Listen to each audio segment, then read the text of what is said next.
ঢাকার কেরানীগঞ্জের খোলামোড়া ঘাটের কাছে বুড়িগঙ্গা নদীতে নৌকা ডুবির ঘটনা ঘটেছে।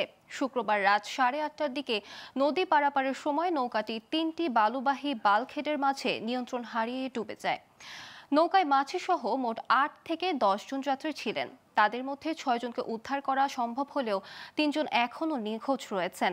দুর্ঘটনায় বেঁচে যাওয়া আরিফ জানান, তার ছেলে সোহান বাল্কহেডের ওপর লাফ দিয়ে প্রাণে বাঁচে। বাল্কহেডের লোকজন তাকে বসিলা ব্রিজের কাছে নিয়ে লাইফ জ্যাকেট পরিয়ে নদীতে ফেলে বাল্কহেড নিয়ে পালিয়ে যায়। স্থানীয়রা তাকে উদ্ধার করেন।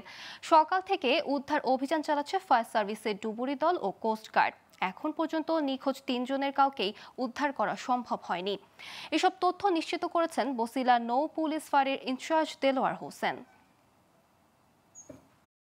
ট্রলার ছিল, তার মাঝখানে আমরা পড়ে গেছিলাম, কিন্তু দেখলাম যে একটা বামে যাবে একটা ডানে যাবে, কিন্তু পরে দেখি যে আমাদের মুখ করে আর একটা আইতাছে, তখন আমরা আর ব্যালেন্স রাখতে পারিনি, আমাদের উপর দিয়ে উঠে দিছে।